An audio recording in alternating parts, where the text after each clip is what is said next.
Hey everybody, this is Dave Dugdale, learningdslrvideo.com. I love taking pictures with these things. DSLRs are wonderful. Obviously I do a lot of video, but I shoot a lot of stills as well. And one of the things I take pictures of my two girls, and they are younger and they keep moving. They won't pose for me. So best I can do is get candids. They're like, come on, stop. I want to take a picture, pose for me, and they're off doing something else. And I'm sure if you have kids this age or lower, they just don't stop. So which is kind of interesting, my niece, here's some pictures of her when she was 4 years old. We went skiing, which was a lot of fun. It was her first time skiing, and it was first time for my wife and I teaching somebody how to ski. And at the end of the day, she was totally tired. You could see her sleeping on the way home. Still to this day, she claims that she was not sleeping, but she was out. So anyway, she's becoming a senior this year in high school. So she wanted me to do senior portraits. And I'm like, I don't know what I'm doing because I'm used to doing just candids. I don't get actually to pose somebody. So what I did is I went to Pinterest and I just typed in senior portrait. And it's all a lot of different poses. And so I just saved some of the pictures on my iPhone. And so we went out and took some pictures in her area. We just walked around. I just took my phone and said, let's try this pose. And all I had was a reflector. I have my 5-in-1 reflector, and which works great. And her mother was basically steering the light for me. So I just thought I'd share some of the pictures. I thought they came out pretty good. Here's the first one with her long dress, and this is just in her backyard.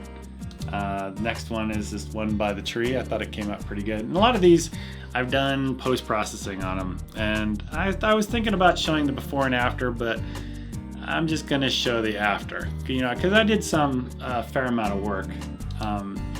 Here's one where I just let's get some Christmas tree lights and hang it behind her and see what happens. And I thought this one came out kind of neat.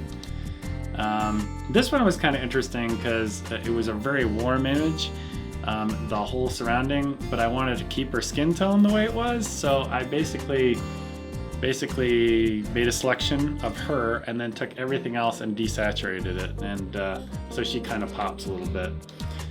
This next one I thought came out pretty good, standing next to the wall.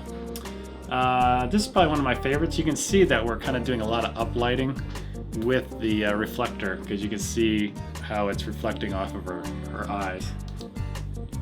I wanted to try black and white, and then what I've learned is if you add just a tad bit of color to black and white, it adds a little bit of, I don't know what, but it adds some really coolness to the factor. So I added a little bit of blue, if you can believe that, to this image.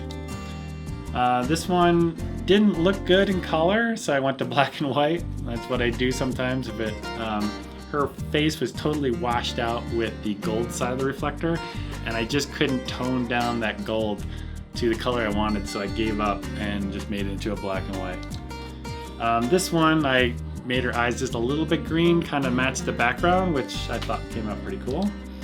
And that's when she was 4. So that's pretty much it. A lot of Photoshop. I'm learning how to use Photoshop. I use, they're not a sponsor or anything, but I take a lot of courses on kelbytraining.com to do Photoshop. And there is a noticeable difference from before and after, but just I'd rather not have her see the before and after, just the after, which is the better part. And she's seen these images and she really likes them. She's even used one of them for her Facebook profile page. So I'm considering that a win, that I did okay. All right, so that's pretty much it. I just thought I'd share.